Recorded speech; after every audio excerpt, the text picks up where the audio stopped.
Boa noite a todos. Bem-vindos a mais um evento do nosso grupo Uro-Oncologia em Debate. Queria agradecer a presença de todos e hoje a gente vai discutir um tema super importante, que é o tratamento do câncer de próstata risco intermediário favorável, e o debate vai ser acompanhamento ativo ou tratamento radical. A gente vai contar com uma palestra do Cláudio, que é urologista do ICESP, do Hospital Brigadeiro, que vai defender o acompanhamento ativo, e o Juliano, que é o nosso convidado especial da noite, que é médico urologista e assistente do ICESP, que vai defender o tratamento radical. Eu, a Silvana e o Bernardo vamos participar da discussão com o caso clínico e na discussão dos casos. Antes de começar, eu queria agradecer o apoio da Electa e da Bristol, que são parceiros e estão apoiando o nosso projeto esse ano. E para começar ilustrando, eu trouxe um caso clínico de um paciente da prática clínica, para a gente já ilustrar e depois partir para o debate. Então, um paciente de 74 anos, um paciente já acompanhava com o urologista há bastante tempo por conta de doença renal policística, já um paciente renal crônico em hemodiálise há cerca de 3 anos, e no segmento aí anual com o urologista foi evidenciado um aumento de PSA agora em fevereiro de 2022, com PSA de 16. Vinha sempre mais baixo, tinha um aumento lento e agora chegou a 16 nesse ano. Foi feita uma biópsia após esse PSA e veio um adenocarcinoma acinar Gleason 7, 3+4, sem nenhuma outra característica de agressividade, sem invasão linfática, sem invasão perineural, sem componente cribriforme e 6 de 14 fragmentos comprometidos. Foi pedido o estadiamento já pelo urologista, né?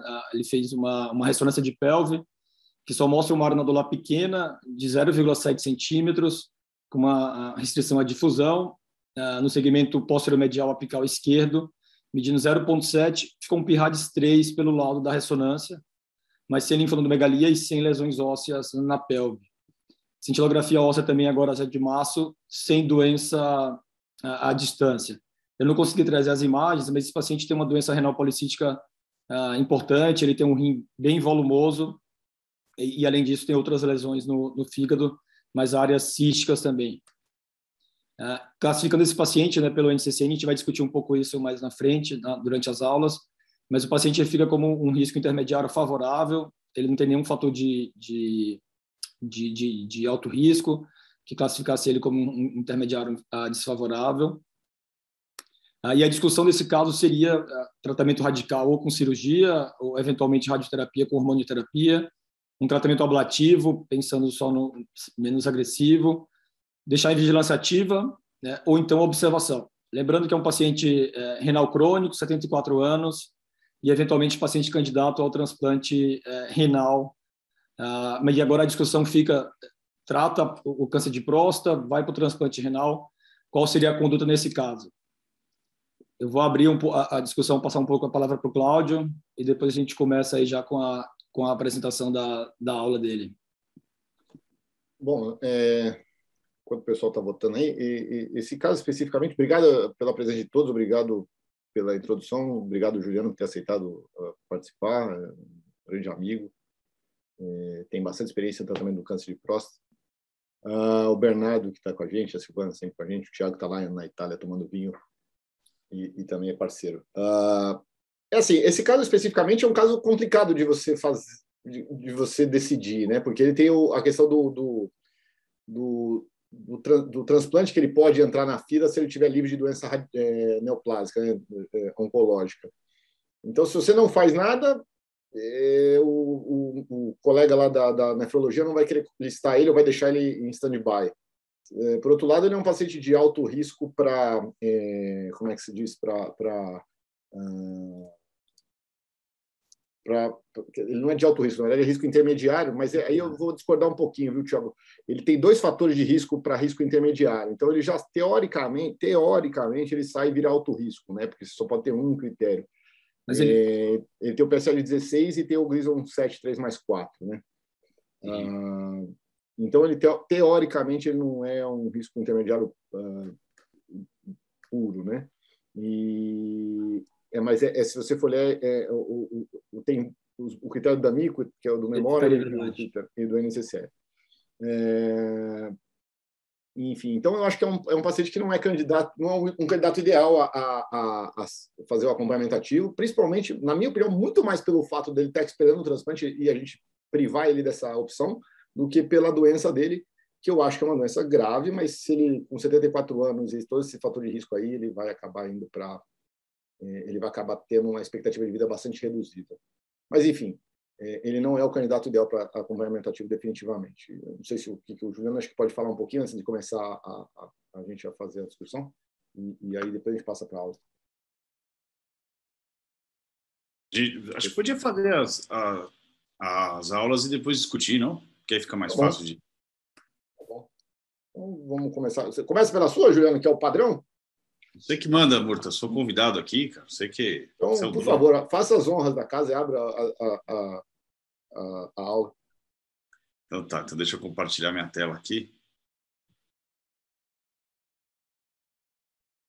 Espera aí. Estou compartilhando? Sim. Oi? Bom, então eu vou falar um pouco sobre a conduta do câncer de risco intermediário favorável. Você vê que eu nem estou falando que eu vou defender cirurgia, porque essa é a conduta, né, Cláudio? Cadê? Então, basicamente, só relembrando, eu sei que todo mundo deve saber já, mas só lembrando a classificação de risco. Então, indivíduos de baixo risco é aqueles que têm PSA abaixo de 10 ou Gleason 6, né, com tumor até T2A. Risco intermediário seria aqueles de PSA de 10 e 20, ou SUP 2 ou 3, Gleason 7, pode ser 3 mais 4 ou 4 mais 3, ou até T2B, clinicamente. E os alto risco seriam aqueles com PSA mais do que 20, ou Gleason maior do que 7, ou seja, SUP 4, 5, ou tumor que já pegava os dois lados da próstata, né, os dois lobos, ou então qualquer Gleason, qualquer PSA com tumor localmente avançado, um T3 ou T4, com linfonodo positivo, esse seja um alto risco. Essa é a classificação de risco. A gente sabe que no risco intermediário a gente consegue dividir os pacientes em risco intermediário favorável e não favorável, e eles têm uma evolução diferente, uma taxa de recorrência bioquímica diferente, sobrevida diferente. Então, basicamente, o indivíduo de risco intermediário favorável é aquele Gleason 6 com PSA entre 10 e 20, ou o Gleason 7 com PSA abaixo de 10 e com pouco tumor na próstata. Então, se o indivíduo já começa a ter muito tumor na próstata, igual o Cláudio falou, um Gleason 7 já com PSA acima de 10, ou um Gleason, o ISUP 3, que seria o 4 mais 3, né, o Gleason 4 mais 3, ele automaticamente passa para o risco intermediário desfavorável. Bom, a primeira pergunta que a gente faz é: o indivíduo que tem um risco intermediário, ele se beneficia de tratamento? Essa pergunta já foi feita no passado.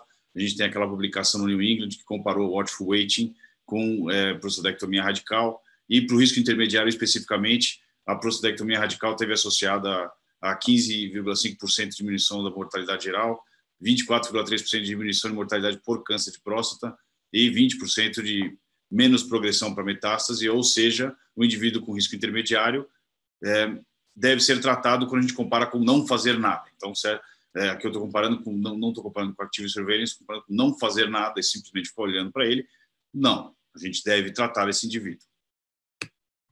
E aí, em relação ao active surveillance, tem várias séries publicadas, eu vou passar por algumas das principais séries publicadas, para a gente ver os resultados publicados. Então, essa série que eu estou mostrando aqui é a série do John Hopkins.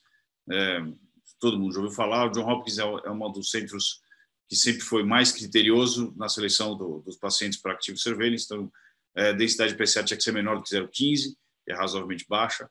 T1C, Gleason 6, ou basicamente Gleason 6 ou menos, né? Gleason 6, até 2 fragmentos positivos, com menos de 50% de fragmentos com acometimento de tumor. Ou seja, isso era um critério bem rigoroso. Eles também incluíram alguns pacientes idosos com expectativa de vida esperada um pouco menor, de baixo risco, não só de muito baixo risco. Então, aqueles primeiros pacientes, nessa primeira linha, são os pacientes de muito baixo risco ou tumor indolente.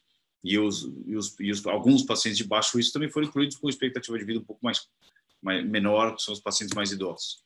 Resultado dessa série, eles tiveram 2 pacientes que acabaram morrendo de câncer em 1.300 pacientes, ou seja, um resultado muito, muito bom, 0,15% de mortalidade por câncer. 5 pacientes acabaram desenvolvendo metástase, e essa publicação já teve follow-up de 10, 15 anos. A gente vê que em 10, 15 anos, mortalidade por câncer é praticamente zero, 99,9% de indivíduos livres de mortalidade de câncer específica, e progressão para metástase também mais de 99%, dos pacientes não progrediram para metástase, ou seja, um resultado muito bom e algo muito seguro para a gente recomendar para os pacientes. Essa a série do PRIAS, publicada já também, então eles também foram rigorosos no início, agora eles estão sendo menos rigorosos na seleção dos pacientes, mas também indivíduos de baixo risco, Gleason 6 ou menos, até 2 fragmentos positivos, só diferença da série do John Hopkins, eles aceitavam uma densidade de PSA um pouquinho maior, 2.500 pacientes recrutados praticamente, nenhuma morte por câncer, 2 pacientes só desenvolveram metástase, praticamente o mesmo resultado da John Hopkins, resultado muito bom. Série do CLOTS, então o CLOTS ele era bem menos rigoroso do que essas 2 séries que eu mostrei agora, então ele selecionou para a série dele todos os pacientes com baixo risco e ainda alguns pacientes com uma idade maior, ele selecionou pacientes de risco intermediário, ele incluiu pacientes de risco intermediário. Depois dos anos 2000, basicamente foi a mesma coisa, a única diferença é que ele acabou classificando os pacientes por expectativa de vida em vez de idade. Faz mais sentido. Então, ele teve quase 1.000 pacientes recrutados. A sobrevida geral, obviamente, depende muito do paciente que você está recrutando. E sobrevida a câncer específico em 10 anos, 98%, ou seja, a gente começa a ver aqui 2% dos pacientes morreram de câncer em 10 anos, quando a gente começa a ser menos rigoroso na seleção. 2 pacientes de 1.000, são 20 pacientes que acabaram morrendo de câncer nessa série.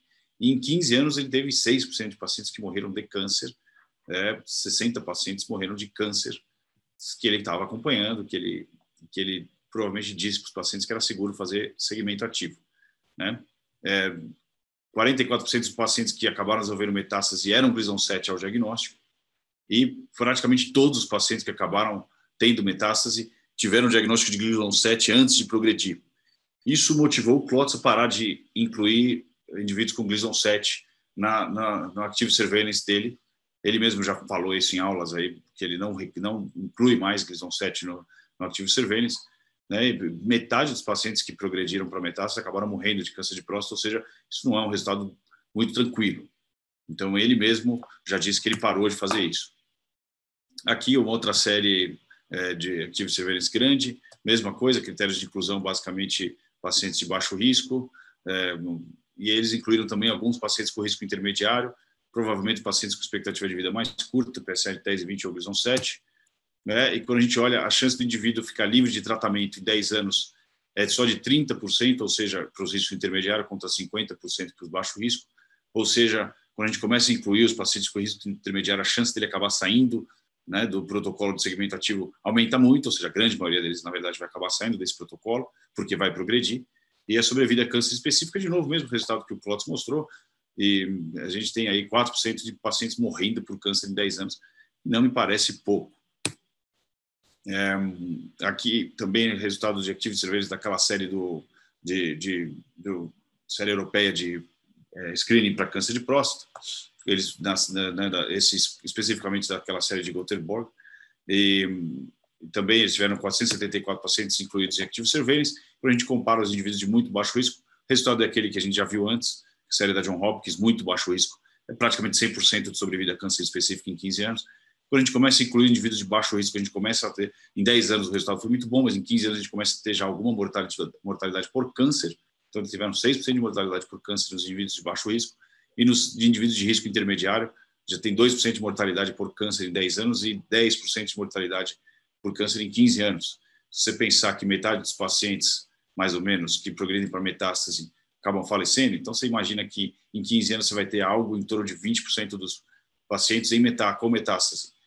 10% morreu, vários vão estar tomando bloqueio hormonal com seus efeitos colaterais, ou seja, existe um risco em fazer segmento ativo para pacientes com risco intermediário.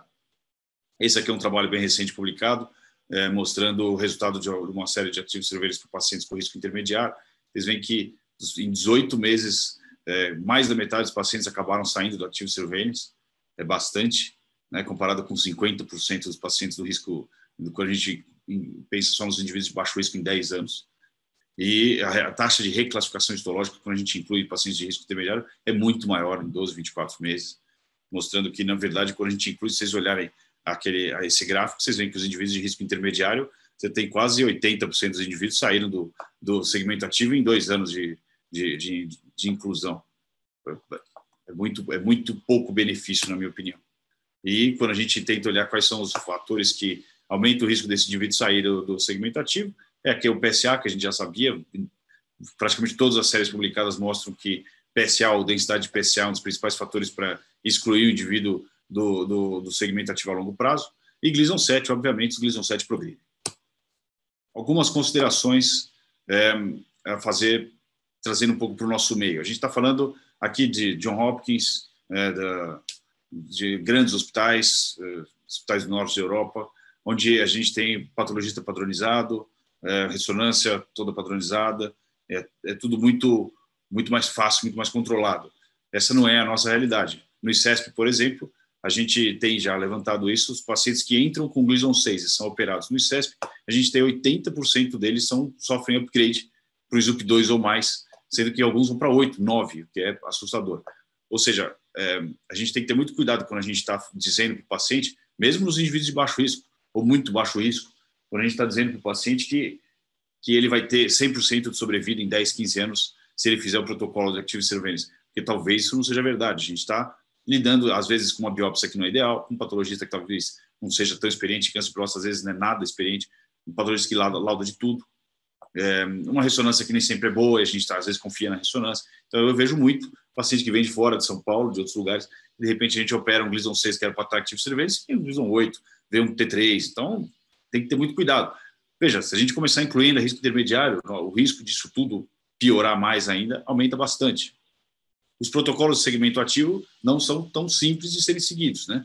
Alguns, por exemplo, do Johns Hopkins era bem rigoroso, todos eles vêm afrouxando a quantidade de biópsias que vem sendo feita e tudo, mas esses resultados todos, por exemplo, da Johns Hopkins, está dizendo de biópsia anual, é o resultado de biópsia anual de um indivíduo de segmento ativo. Então, a gente tem que ter isso em mente, que nem todo paciente vai seguir isso, e quando a gente inclui indivíduo de risco intermediário, a gente talvez esteja oferecendo um risco maior do que esses que eu mostrei. Então, conclusão final, mesmo com segmento de perto, tratamento, se progressão, o risco de metástase para os pacientes com risco intermediário é de mais ou menos 4 vezes maior. Pode chegar até 20% em 10, 15 anos. E o risco de morte por câncer é 4 vezes maior do que os indivíduos de baixo risco ou muito baixo risco. Ou seja, na minha opinião, o tratamento padrão para risco intermediário é o tratamento radical. Obrigado.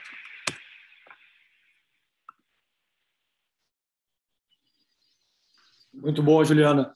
E eu acho que preocupa realmente essa questão da qualidade da biópsia, né, do patologista, né? A gente sabe que mesmo em grandes centros a gente tem dificuldade de ter esse controle de qualidade. E chama atenção realmente essa alta chance de sair do protocolo, né, de tratamento. Mais de metade dos pacientes acabam recebendo tratamento no período curto de tempo, né? Acho que a seleção é crítica, né? A gente vê isso, essa diferença aí que o Juliano falou de Gleason, né, da biópsia para o anátomo definitivo, isso também preocupa, né? Mas por isso que esses pacientes são biopsiados anualmente, né, Juliano, quando fazem vigilância ativa. Acho que o Cláudio agora tem uma missão difícil de conseguir mostrar o papel aí da vigilância ativa para esses pacientes. Olha, bom, eu não vou dizer que é difícil, eu vou dizer, na verdade, que eu não vou bater muito, eu não vou falar muito para não jogar contra a casinha. Mas só para começar, obviamente eu deixei ele falar primeiro para poder falar depois, que era o meu objetivo, né? Lógico. Sobre o Klotz, que não faz mais a vigilância ativa para a Gleason 7, ele faz RAIFO, o que por muitos é considerado a mesma coisa. Então já fica difícil de acreditar que seja realmente uma tragédia o Gleason 7. A segunda questão, especificamente aí sobre a diferença brutal de mortalidade entre o risco intermediário e o favorável, que depois eu vou mostrar na minha aula. Naquele de Göteborg, que eu nem pus na minha aula, ele dá 4% em 15 anos. Se a gente lembrar daquele mesmo estudo que eu mostrei vou mostrar na minha aula, ele mostrou antes sobre o estudo escandinavo, SPCG4, a redução de risco absoluto para risco intermediário é de 25%. Ou seja, desses 4%, você vai sobrar um que você vai salvar. Então, em cada 100 pacientes, um vai ser salvo. Finalmente, assim, esses estudos todos, eles foram estudos de uma época que a gente não fazia, muitos deles nem acompanhamento ativo do jeito que a gente faz hoje. A ressonância, por exemplo, a biópsia não era difusão, quer dizer, você tinha um subestadiamento da biópsia muito grande, que é mais ou menos o que a gente faz hoje no ICESP, né? Se for pensar bem, é quase igual. Tudo bem, a patologista lá talvez seja melhor, pior, não sei, não vou julgar. Mas não eram estudos que utilizaram a tecnologia e todo o armamentário que a gente tem hoje. E, finalmente, no último slide dele, ele pôs uma referência de 2016. Então, pensar em Active Surveillance para risco intermediário favorável é para 2022, não é para 2016. Mas, posto isso, Juliano, eu não podia perder a oportunidade, eu vou começar minha aula e vou falar. Depois você dá a tréplica. Depois a gente volta para a discussão. Não, aula errada. Esse aqui é o caso. Cadê? Aqui. Bom, todo mundo enxerga aí? Então, eu vou passar aqui meu slide, são os meus conflitos de interesse. A primeira coisa que eu gosto de falar sempre é que o câncer de próstata tem uma evolução lenta. E acho que talvez a grande chave, e eu acho que nesse ponto eu concordo com o Juliano, o tratamento padrão é a prostatectomia radical ou a radioterapia, mas você selecionando bem os pacientes é possível você fazer o acompanhamento ativo, né? Esse aqui é o estudo lá escandinavo. O pessoal, apesar de falar tanto aí da mortalidade em Göteborg, mas o pessoal gosta de fazer acompanhamento, né? Esse é o trial deles, né? Numa época que a gente não tinha nem PSA. Alguns desses pacientes, quando entraram no trial, não tinham PSA. Eles fizeram o diagnóstico pelo toque. E veja o tempo para morrer de câncer de próstata. Quer dizer, até quase 20 anos, 18 anos mais ou menos, o pessoal tem uma mortalidade por câncer de próstata bastante razoavelmente pequena, para não falar que é pequena, porque 20% em 20 anos é bastante. Mas são 20% em 20 anos numa população que vinha com uma doença bem pior, bem diferente do que a gente vê hoje, né? E aí começa a mudar mesmo a partir de 18, 19 anos, quando aí a mortalidade sim por câncer de próstata começa a aumentar. Então, é uma doença de evolução lenta, não tem jeito. Pode falar o que quiser, mas é lento. Câncer de próstata não vai matar o senhorzinho de 90 anos, ou tem pequena chance de matar. E aí eu trago isso aqui é um dado interessante, eu peguei do IBGE para 2020, tá? Não está atualizado, talvez esteja sendo um pouco pior em 2021 ou 2022 por conta do Covid. Mas é a tabela de expectativa de vida, não ao nascer, mas a idade que você apresenta. Então, se alguém quiser ver aí, eu estou com 44, eu tenho mais 33,7 anos de vida, segundo essa tabela, tá? Para vocês entenderem. Para um senhor de 70 anos, isso dá 14 anos, o que não dá aqueles 18 que a gente acabou de ver aí sobre mortalidade. Lembra, na época que fez diagnóstico com a doença avançada, só deu ADT, hein? Então, 14 anos com um paciente de 70 anos no Brasil, ele tem expectativa de vida média. Quando a gente pega aí os 80, então isso cai para menos disso daí, cai para 11 anos, quer dizer, de uma forma geral, né? Lógico, quanto mais para frente, menor essa sobrevida. Então, mostrando que talvez o critério de seleção de idade não seja um absurdo. O Juliano falou que o melhor é você ver expectativa de vida, mas aqui a gente já tem uma boa ideia para pensar no nosso paciente. Aí a gente tem que tratar o paciente com câncer de próstata, mas tem que lembrar que o tratamento, seja ele radioterapia ou prostatectomia radical, e aqui eu não vou não vou falar muito sobre radioterapia, nem especificamente sobre cirurgia, mas ele é um tratamento mórbido, né? Os pacientes têm problemas depois, sim. Né? Isso é inegável. Se você negar, você não está sendo honesto. Isso é um trabalho interessante, só para levantar dúvidas, né? A chance de você se arrepender do tratamento de um paciente de baixo risco ou risco intermediário para câncer de próstata. Vocês vejam que aqui a linha laranja é a linha do acompanhamento ativo. Se eu for ver pelo ponto de vista estatístico, obviamente são todas superponíveis. Esse arrependimento ele é baixo, mesmo para prostatectomia, mesmo para radioterapia. Bernardo, foi pior para rádio, hein? Mas é brincadeira à parte, foi estatisticamente a mesma coisa, mas é baixo.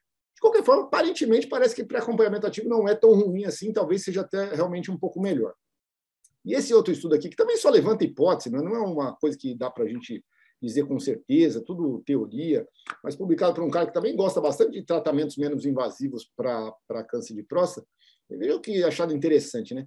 Eles foram perguntar para os pacientes, e aí, você troca um pouco de diminuição de chance de sobrevida por fazer acompanhamento ativo? O que eles acharam foi que, para os pacientes de risco favorável ou intermediário, eles estão dispostos a trocar quase 7% de sobrevida a câncer específico pelo tratamento, pelo acompanhamento ativo.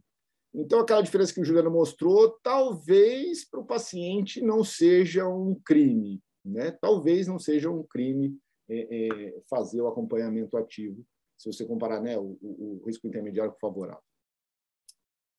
Outra coisa interessante que a gente tem que levar em consideração aqui é que assim, o tratamento radical tem um benefício discreto em termos de sobrevida a câncer específico global no risco intermediário. Apesar do risco aqui, esse aqui é o segmento final, né, é a publicação final do estudo escandinavo sobre câncer de próstata versus watchful wait, e aqui, lembra, o Juliano falou bem, lembrou bem, é o watchful wait, não é acompanhamento ativo, que é bastante diferente, eles tiveram aqui aqueles números que o Juliano falou, né? 15% de melhora absoluta de sobrevida global e quase 25% de melhora absoluta de sobrevida câncer específica, né? Mas veja que coisa interessante. Nos indivíduos acima dos 65 anos, não há diferença. O P aqui, ó, então a idade talvez seja um fator, de novo, alguma coisa que a gente deve levar em consideração. Então, fazer acompanhamento ativo para um risco intermediário favorável, de repente, para um senhor de 50 anos, é uma coisa, mas para um de 70, será que faz diferença? Lembra, isso aqui foi contra observação, não foi contra acompanhamento ativo, e numa época que os tumores eles se apresentavam de uma maneira muito pior do que a gente vê hoje no consultório, na clínica urológica. Esse aqui é o segundo estudo que saiu, né, o Pivot Trial, que comparou a mesma coisa, aí teoricamente, né, com observação, mas já no momento mais novo da doença, que é uma doença menos grave. Eles acharam uma diferença aqui, né, uma diminuição, o risco aqui de morte no risco intermediário, mas ainda assim bastante discutível. E quando a gente pega especificamente o risco intermediário, nesse estudo, o risco de morte por qualquer outra causa, 4,5 vezes maior do que o risco de câncer de morte por próstata. O que me leva a pensar que, obviamente, com um paciente mais jovem, esse risco, essa relação é menor. Para um paciente mais idoso, essa relação sobe, e tem alguns estudos aí falando até em 10, 11 vezes maior o risco de morrer de outras causas do que de câncer de próstata.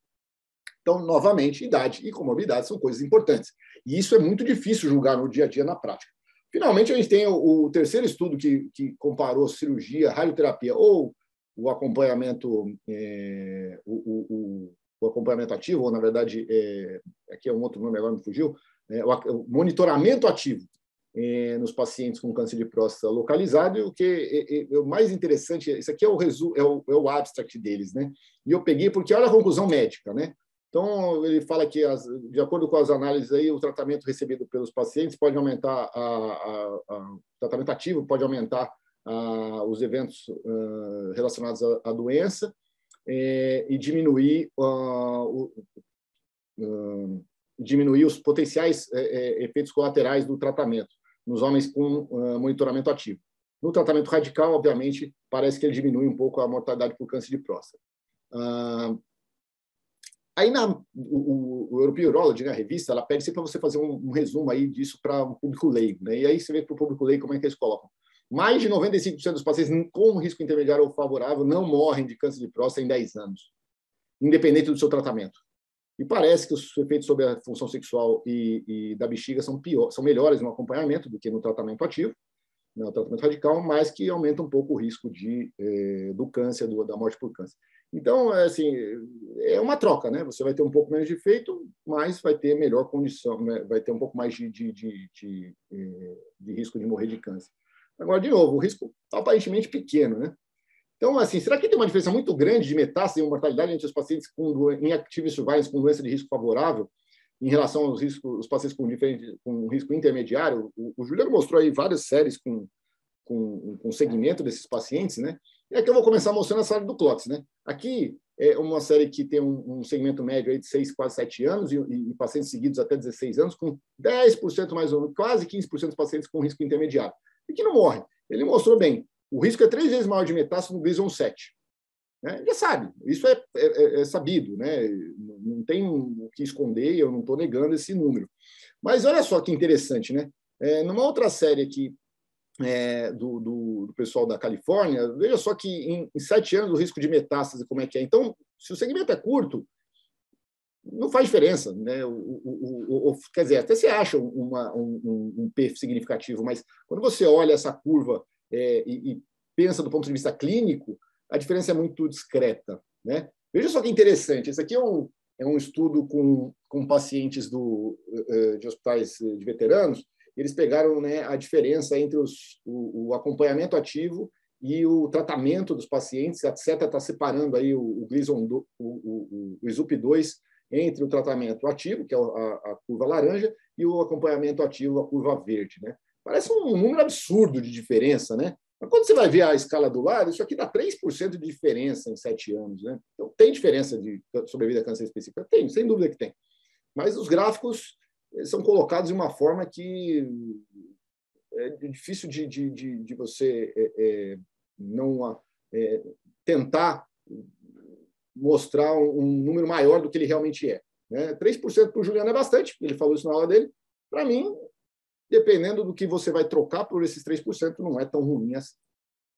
Aqui um outro exemplo, né? Esse aqui já é um estudo com base de dados grande, o National Cancer, acho que aqui é do CIR, e veja só que coisa interessante. Né? Tem diferença, obviamente, a linha laranja são os riscos intermediários, a pontilhada é o que fez o tratamento e a linha sólida é a que faz o acompanhamento. Né? E, obviamente, tem uma bela diferença em termos de mortalidade por câncer de próstata.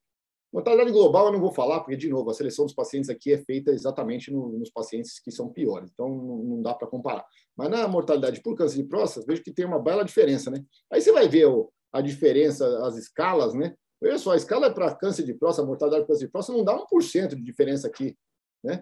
Entre um e outro. De forma que, assim, ok, tem diferença? Tem. Se fizer a conta matemática lá, vai dar um P significativo, mas isso é clinicamente diferente? Isso faz uma grande diferença? Ou será que, eventualmente, dá para se pensar em fazer acompanhamento ativo nesses pacientes? Principalmente, de novo, né? Veja só a diferença de tempo aqui, é tempo curto. Esse aqui é, novamente, um estudo com base de dados, mostrando mais ou menos a mesma coisa, né?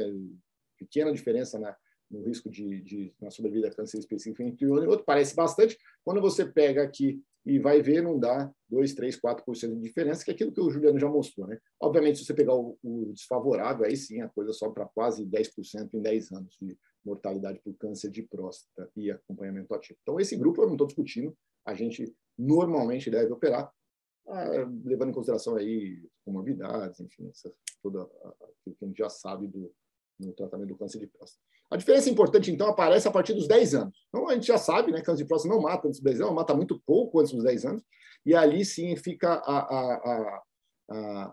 começa a ter uma separação das curvas. Né? Então, de novo, eu não vou falar do gráfico A, que é a curva de sobrevida global, porque isso não vale, mas veja só, esse gráfico B aqui, que fala de sobrevida a câncer específica, eles começam a ter uma separação que é discreta, hein? Aqui, né? Se a gente for pegar com 12 anos, mas até 10 anos não tem separação. A partir de 12 anos começa a ter uma separação, vai ter uma separação um pouquinho maior aqui, que chega a 8%, com 15 anos de sobrevida. Lembra? Com 70 anos de idade, sua sobrevida a longo prazo, a expectativa de vida no Brasil é de 14 anos, ou seja, você já morreu antes, tá? Então, veja só o que você vai trocar se você fizer a prostatectomia nessa idade por um risco intermediário favorável. A mesma coisa vale para a metástase, que até 10 anos vai mais ou menos semelhante. E a questão de permanecer ou não em acompanhamento ativo ou tratar, é a mesma coisa, acaba sendo até um pouco mais tardio a diferença nesse grupo aqui. Então, existe uma maior tendência a se tratar durante a evolução, durante o acompanhamento, o paciente com risco intermediário favorável em relação ao paciente com risco favorável. Isso também é um ponto pacífico, não há discussão, mas isso acontece bastante a longo prazo em algumas séries, pelo menos. A gente sabe que o acompanhamento ativo no risco intermediário ele vem aumentando, isso é um fato, quer a gente goste, quer a gente não goste, isso aqui são dados americanos, né, do CIR, e veja só que triplica, né, o acompanhamento ativo entre 2010 e 2016 no risco favorável, e mesmo no desfavorável ele praticamente duplica nesse segmento aqui. E o que é mais interessante desse estudo aqui é que quando eles foram ver quem que são os pacientes, ou as principais características de mudança desse padrão, né? Então, veja só. Obviamente, eles usaram como referência o Gleason 4+3, e quando você tem um 3+4, aumenta em 2 vezes, e quase 2 vezes e meia a chance de você fazer acompanhamento ativo, e 3+3, todo mundo hoje em dia já faz acompanhamento ativo. Ok, nada de novo. Agora, talvez essa sejam os maiores dados. Né? Você vê que pacientes que tenham problemas de insurance, né, de convênio, eles acabam fazendo mais, porque não tem como fazer a cirurgia, então você acaba fazendo um acompanhamento ativo. Não, isso é altamente discutível, se é mais barato ou mais caro, mas acaba fazendo. E, finalmente, o que eu acho que é que mais me chama a atenção é que pacientes que são acompanhados em instituições acadêmicas ou de pesquisa, eles fazem mais acompanhamento ativo do que o restante da população, mostrando que talvez o futuro saiam algumas publicações que corroboram ainda mais a indicação do tratamento ativo. Então, esse dado marcou, falou, acho que a gente está pensar em acompanhamento ativo para risco intermediário vem de encontro, aí vem junto com as instituições acadêmicas, que são onde sai o conhecimento, de alguma forma, para o mundo, para nós, do restante do mundo.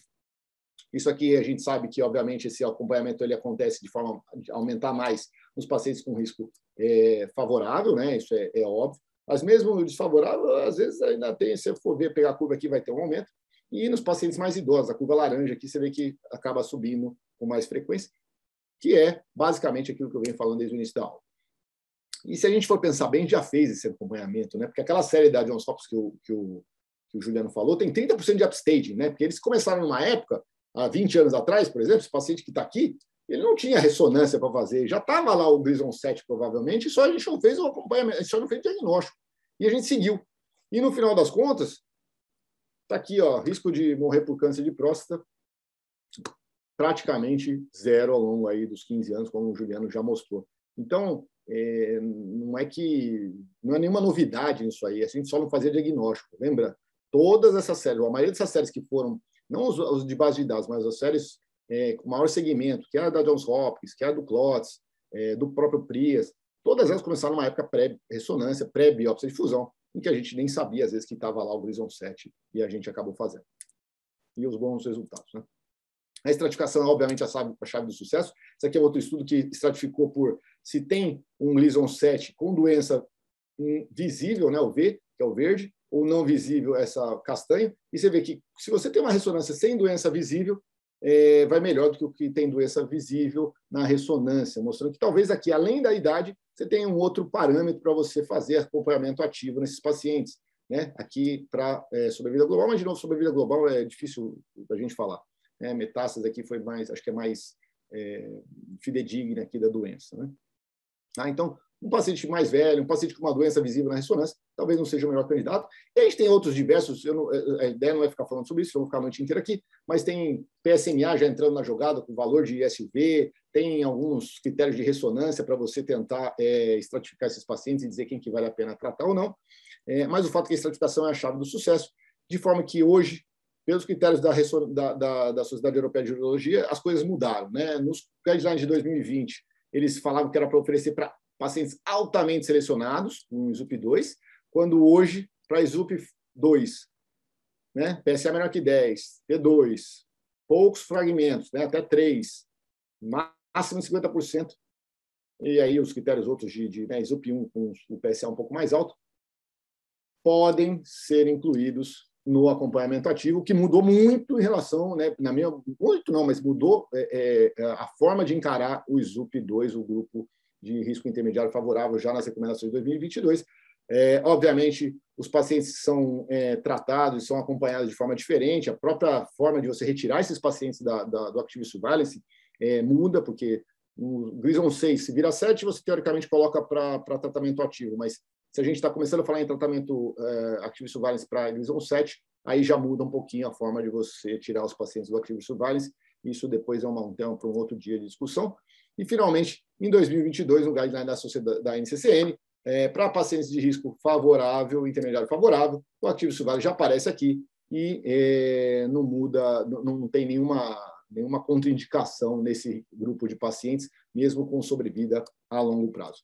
De forma que as conclusões é que é possível, sim, fazer Active Surveillance risco intermediário favorável. A redução de sobrevida é pequena, de câncer específico. Esse risco parece ser maior após só os 10 anos de segmento. A estratificação por imagem, os testes genéticos que eu nem comentei aqui, eles podem ajudar nessa escolha do paciente, na orientação dos pacientes. E, obviamente, a gente espera que estudos randomizados a longo prazo possam ajudar a tirar o restante das dúvidas. De forma que era isso que eu tinha para falar. Bom, Juliano, se você quiser fazer um comentário depois da minha aula, você também pode. Eu acho que é justo da sua parte. Eu falei depois da sua, você fica à vontade. Obrigado a todos. Beleza, vou fazer uns comentários aqui. É interessante que a gente olha os mesmos dados e tira as mesmas conclusões. A gente acha a mesma coisa, basicamente. Óbvio, né? Só alguns comentários rápidos. Em relação ao que a gente melhorou muito dos últimos anos em relação à ressonância e biópsia por fusão, tem vários estudos mostrando que a ressonância não acrescenta nada no Active Surveillance. Que ela não aumenta, não melhora o resultado do Active Surveillance, não aumenta a chance do paciente sair ou a gente selecionar melhor o paciente. E é impossível melhorar o resultado do Active Surveillance na grande maioria das séries. Se a gente olhar a série da John Hopkins, por exemplo, é 99,9% de sobrevida livre. É impossível melhorar isso. Então, a tendência de todas as séries, o que tem sido, era, na verdade, afrouxar as séries, né? Então, eles passaram a biopsiar menos, a selecionar pacientes que podem, eventualmente, ser um pouquinho mais perigosos. E o mais provável que a gente veja a longo prazo é que a gente vai piorar o resultado das séries de Active Surveillance. A gente vai começar a ver mais pacientes morrendo e progredindo para metástase, né? E não melhorar. Então, veja, eu coloquei uma série de 2016 porque são as séries publicadas. Se você me mostrar que se a gente fazendo ressonância com biópsia de fusão, com isso e com aquilo, a gente diminui mais o resultado da mortalidade dos pacientes com risco intermediário, beleza, mas não é o que tem até hoje. No final das contas, minha impressão é que a gente deve fazer a mesma coisa no consultório, a sua decisão tem que ser baseada tem que ser escolha junto com o paciente. Então, eu falo para o paciente que porque ele tem um Gleason 7 pequenininho, ele precisa tratar? Não. Eu falo para ele que ele tem várias opções. Ele pode tratar com cirurgia, com radioterapia, e ele pode não fazer nada. E se ele não fizer nada, ele vai ter mais ou menos um risco de uns 20% de progressão para metástase em 10, 15 anos, e tem um risco de até 10% de mortalidade em 10, 15 anos de câncer. E aí a escolha é dele. E olha, eu converso com muito urologista que fala, eu não consigo indicar Active Surveillance no meu consultório. Eu acho que é mentira. Eu acho que ele não oferece Active Surveillance direito. Porque eu não tenho um paciente que chega no meu consultório com Gleason 6, doença de muito baixo risco, que eu falo para ele que você tem a chance de ficar vivo e não morrer por câncer. Em 15 anos, de 99,9%, não tem um que queira tratar. Eu nunca vi. Todos querem fazer Active Surveillance. E quando eu falo que eles têm 10% de chance até de morrer em 15 anos, todos querem tratar. Então, eu quase não consigo deixar o indivíduo de Gleason 7 em segmento no meu consultório. Teve um paciente recente que ele progrediu, ele vinha fazendo segmento ativo em já uns 6 anos, se não me engano, e ele progrediu no final de 2020 por uma ressonância normal, PSA não alterou, fiz uma biópsia por fazer, Gleason 7. E eu falei para ele, olha, a sua chance, você pode continuar não fazendo nada, talvez esse Gleason 7 já tivesse aí, mas, né, você tem os riscos, expliquei para ele. E aí ele demorou um ano para operar porque ele estava com medo da pandemia. E aí eu operei ele no final do ano passado. Primeiro PSA que ele fez depois de um ano, o PSA não subiu, ele repetiu uma ressonância antes de operar que não mudou nada. Primeiro PSA depois da cirurgia, 2 meses, 0,2, 0,20 alguma coisa. Repetido depois de 2 semanas, 3 semanas, 0,30 alguma coisa, está subindo o PSA dele. Ou seja, provavelmente ele perdeu a janela de oportunidade. Era um Gleason 7, e na peça veio um Gleason 7, 4+3, pequenininho, restrito à próstata, sem extensão, sem margem, sem nada. E metastatizou provavelmente.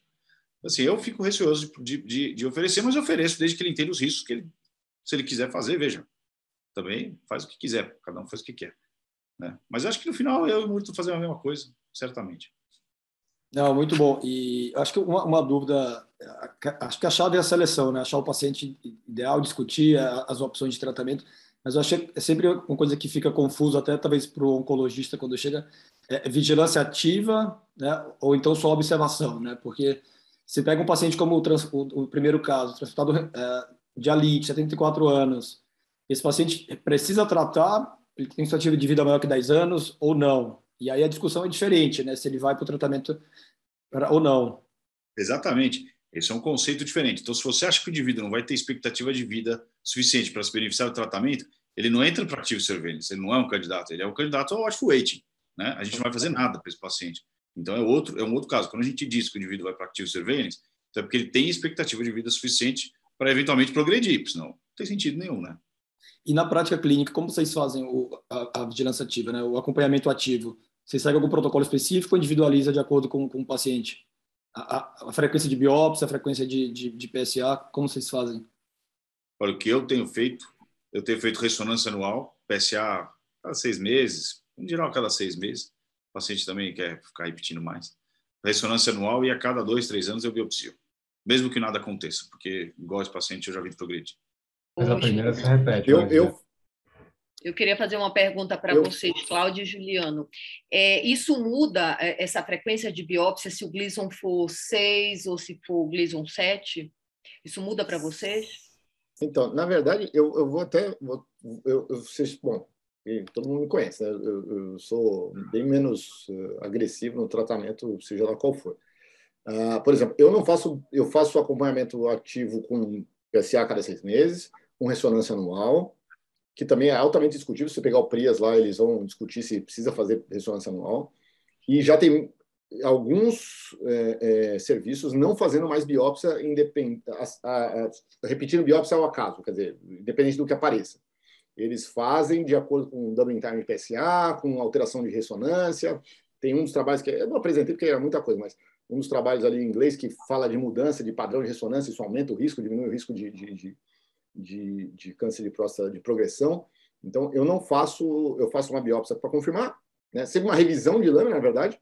Faço uma biópsia depois de um ano, mais ou menos. E aí, daí para frente, eu uso muito o doubling time e a ressonância para repetir a biópsia e não fico repetindo biópsia mais ao acaso. Mas só lembrando que o PRIAS, por exemplo, eles faziam um esquema de biópsia antes, ainda na época que a ressonância estava começando, eles faziam com 1, 3, 5, 7 anos e depois só ao acaso. Daí eles mudaram para tempo de doubling time menor que 3 anos, enfim, alteração da ressonância. Mas, enfim, o Juliano pode falar também como é que ele faz. Bernardo, eu acredito que você recebe bastante paciente, até para ouvir a opinião, né? No caso, qual é a tua experiência? O que você pensa sobre esses casos? Eu recebo, na verdade, mais quando eles saem da vigilância para tratar, né? No primeiro momento, nem sempre eles vêm.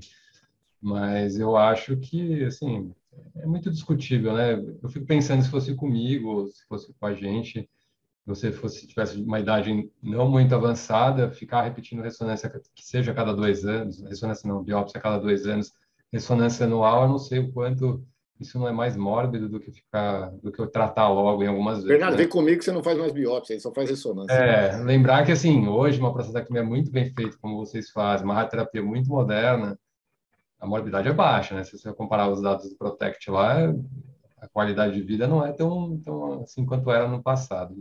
Eu acho que É essa complicado, questão né? da ansiedade do paciente faz muita diferença nessa escolha também, né? Não sei o que vocês acham disso.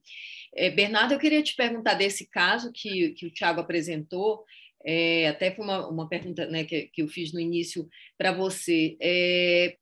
Tratar um paciente como esse, com cirurgia ou com radiohormônio, né, mas um paciente que tem, que o Thiago não conseguiu mostrar as imagens, mas ele tem um volume de doença, você palpa, né, quando você vai examinar o paciente, você palpa uma massa grande, né, em flanco direito, flanco esquerdo. É possível tratar um paciente como esse com radioterapia, né, como tratamento definitivo?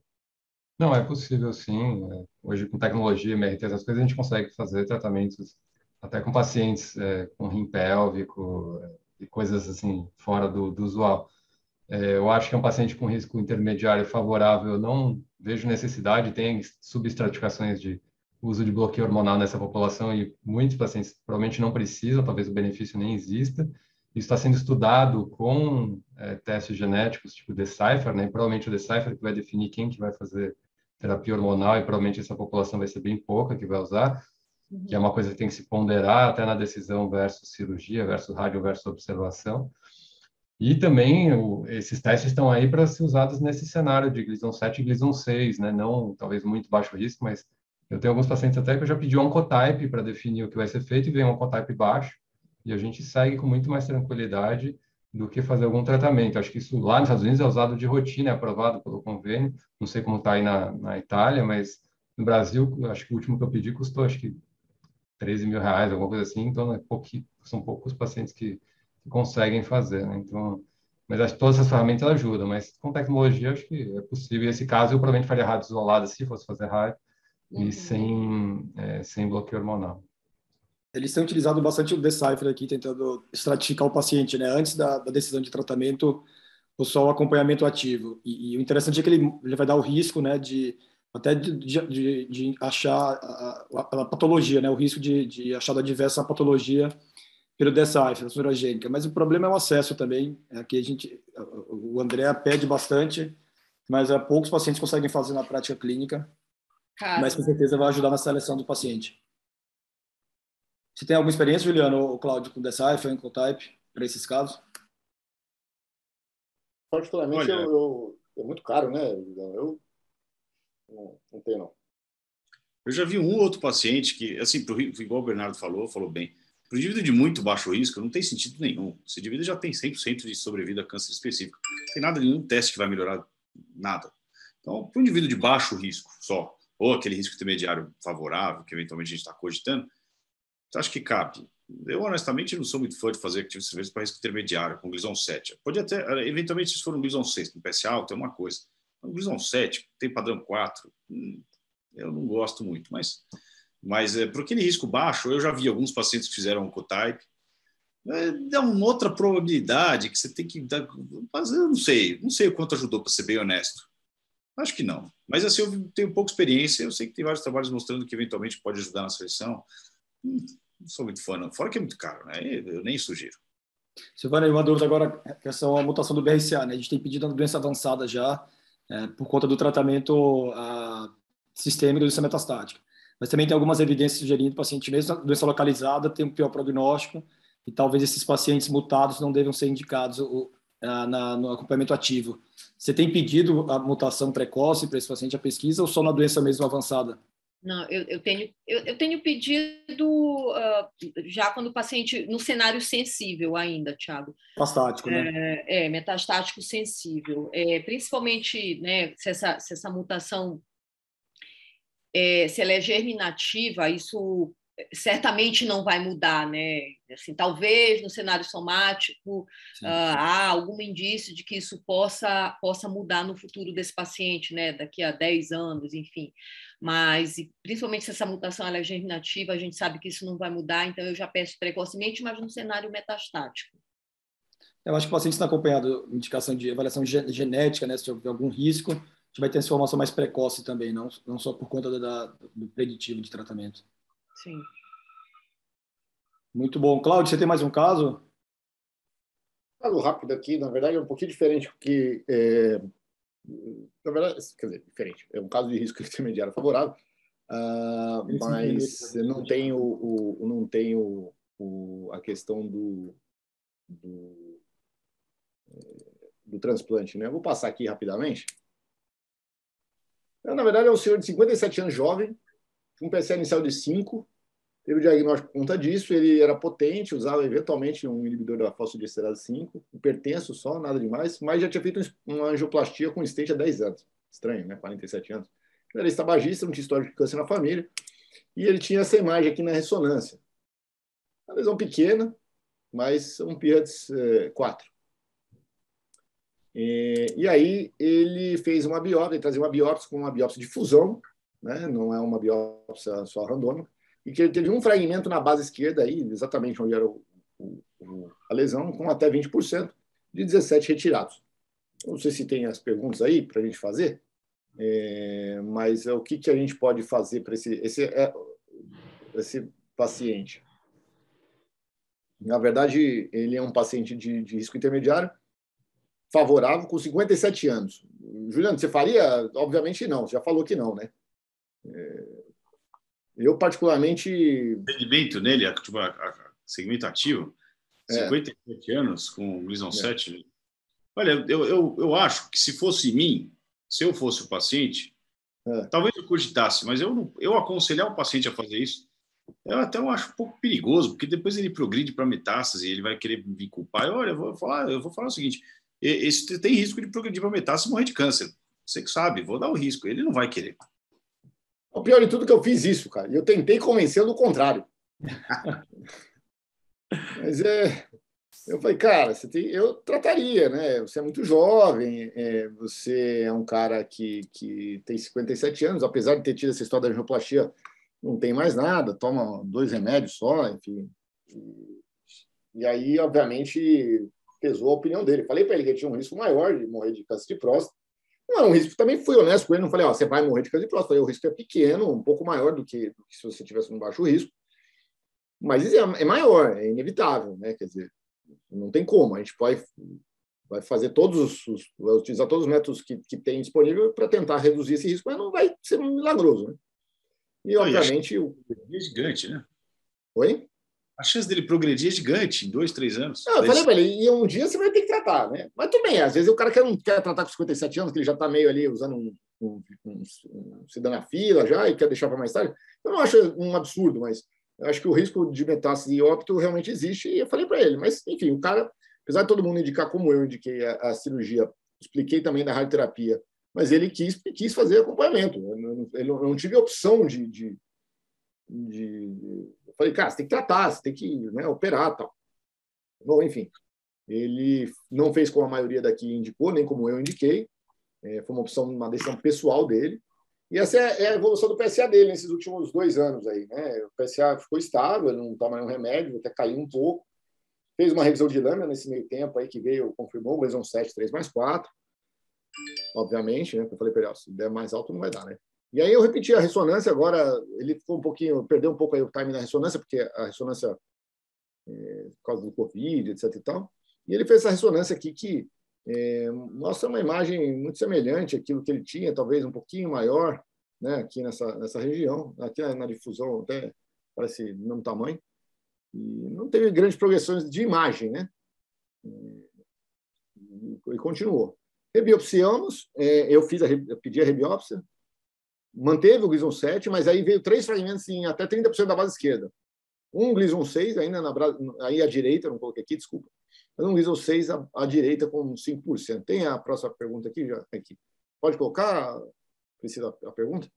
E aí fica a dúvida, né? Mantém acompanhamento ativo ou faz o tratamento radical? Ou tratamento focal ainda, né? Que é uma outra opção que a gente não tem no Brasil, mas poderia ter se fosse fora do país. Inclusive, ele veio e me perguntou sobre o tratamento focal nessa oportunidade.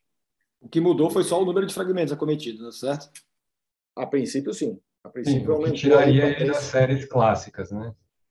Só comentar. Ele, na verdade, ele agora, assim, se a gente for ler lá o que está escrito no guideline da Sociedade Europeia, ele continua sendo candidato a ativo visuais, pelo menos pelo guideline europeu, que é até 3 fragmentos, por no máximo até 50% do fragmento acometido. Sim. Obviamente, ali ele não deixa claro, mas acho que o Gleason 6 ele ignora, né, nessa informação. Mas, enfim, obviamente, todo mundo, a maioria acha que o tratamento radical para ele é a solução. O acompanhamento ativo ficou em 20%. Juliano, você que é difícil perguntar isso para os oncologistas que têm talvez menos experiência, faria tratamento focal para ele nesse caso? Olha, Cláudio, eu não acho um absurdo, não, viu? Fazer um tratamento focal aí, um raifo nessa região onde está essa lesão na ressonância, dando uma margem razoável. Não fazer nada eu não faria. Um cara de 57 anos, você tem a expectativa de vida de uns 20 anos. A chance desse indivíduo progredir para metástase e falecer disso aí é muito grande se não fizer nada. E a gente está perdendo, veja, ele tratando isso aí mais jovem, ele tem o melhor resultado funcional possível. É muito melhor do que operar daqui 5, 10 anos. Ele tem menor chance de progredir. Eu não consigo entender o motivo dele não operar agora, porque ele quer ter mais 2 anos e ficar potente por mais 2 anos, não tem lógica. Pô, se ele ficar impotente, que ele já não está uma maravilha, né? Põe a prótese, ou trata com injeção, não sei, vai precisar tratar mesmo. Daqui 2 anos ele deve estar impotente já, porque tem stent, já toma antihipertensivo, sei lá. Não vejo motivo para não acompanhar. Então, assim, eu acho que se ele eventualmente não quer fazer nada, acho que o tratamento focal é uma opção. Ele se nega, me nego a fazer prostatectomia radical. Bom, tratamento focal. Qual o resultado disso a longo prazo? A gente não tem a mínima ideia, né? Ninguém sabe, né? Só quem tem bola de cristal. Mas ele topou, Cláudio? Eu falei para ele. Não, bom, eu falei para ele. Aí, como ele tinha passado em 2020 e durante esse tempo a gente ficou no meio da pandemia, foi meio só PSA, telefone, sabe aquelas coisas. Mas em 2020 ele perguntou sobre o tratamento focal. Eu falei que ok, pode ser, mas não tinha na época, quando ele passou, nem tinha fora do SUS. Eu falei, só não tem no SUS, só tinha no Brigadeiro. Logo na sequência, chegou nos hospitais particulares. E aí, de novo, ele veio com a história do raifo, né? E eu falei, cara, não pode fazer no Brasil, está proibido, etc. E aí sugeri fazer o tratamento radical novamente, né? É só escrever um protocolo de pesquisa, Cláudio, com um termo de consentimento e aprovar no comitê de ética aí que você consegue fazer o raifo. Não, aprovar o comitê de ética você até consegue. O problema, na verdade, é escrever tudo isso e conseguir quem banque o PEC, né? Porque isso aí, quem que vai bancar, né? O paciente não pode, né? Então, não dá. Tem lugar fazendo, né? Tem centro fazendo, eles devem ter lá um termo lá para assinar. Não tem. Só tem um centro que estava fazendo, mas pelo que eu saiba já acabou. Por que eles estavam fazendo? Porque sobrou PEC da época que compraram para o hospital privado e aí não tinha o que fazer com aquilo. O problema é fazer a pesquisa, é quem vai financiar a pesquisa, né? Você não pode pagar, o paciente não pode pagar o PEC. Enfim, então eu falei para ele sobre o raifo, não era possível, o tratamento focal não era possível, não tinha nenhuma outra alternativa. Sugeri novamente, a Prostatec também é radical, ele falou que vai pensar, mas que está muito inclinado pela cara que ele saiu do consultório não de fazer cirurgia. Não sei se ele não confiou. Acho que daqui 2 anos ele não ter 3, ele perde o feixe do aquele lado, vai ficar impotente, aí eu quero... Enfim. Eu acho que o mais importante é dividir com o paciente, né? As opções. Esse paciente, por exemplo, jovem, não quis tratar, apesar do risco, mas é isso, dividir com o paciente. Eu acho importante discutir, mas nesse caso eu acho inferior fazer esse segmento. Eu não me sentiria confortável fazendo isso. Eu não ofereceria isso, não que eu não falasse, mas eu não faria no meu consultório. Eu negaria fazer. Quer tratar, não quer. Eu acho inferior. Nessa situação de 57 anos. É que você não é urologista, né, Bernardo? Você foi lá, normalmente o paciente vai lá fazer radioterapia, você não vai fazer radioterapia, meu amigo, tchau, né? Não sei, um pouco do que eu imagino, mas pra gente, eu não sei, eu não consigo fazer isso. Você não quer? Você sabe o risco, eu escrevo no prontuário e... Enfim, cada um. É engraçado, né, que acho que é raro, assim, na prática, né, um paciente tão jovem, né, fazer, pelo menos na minha prática, Cláudio, assim, eles acabam optando pelo tratamento.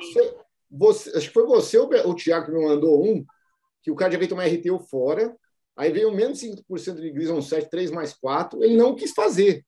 Falei, cara, mas o cara tem menos 50, é mais jovem que esse, ele não tem nada, o cara não tem nada, ele não quis fazer. Eu falei, cara, mas não é possível. Não, doutor, não vou fazer, mas, cara, mas vai... Não, então eu vou fazer uma nova biópsia. Cara, fiz uma nova biópsia, aí deu azar, obviamente, não deu nada na biópsia, né? E aí ele não quer fazer mesmo, né? E eu falei, cara, tá bom, você faz o que você quiser, mas o câncer... E ele acha que ele não tem câncer, tá? Eu falo, você tem câncer, cara, você não tá curado por causa da RTU, mas eu posso fazer. O cara tem menos de 50 anos, pô. Eu não concordo, eu acho que a idade é um fator muito importante de se decidir. Mas eu não vou mandar ele embora, igual o Bernardo, porque eu sou urologista, preciso tratar do resto também, né?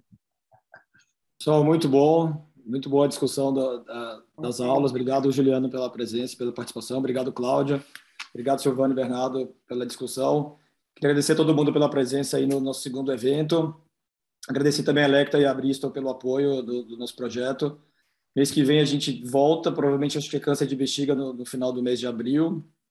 Lembrando que tem um site, uroonquidebate.com.br, onde a gente está disponibilizando os vídeos das aulas e podcast também, está aberto para discussão.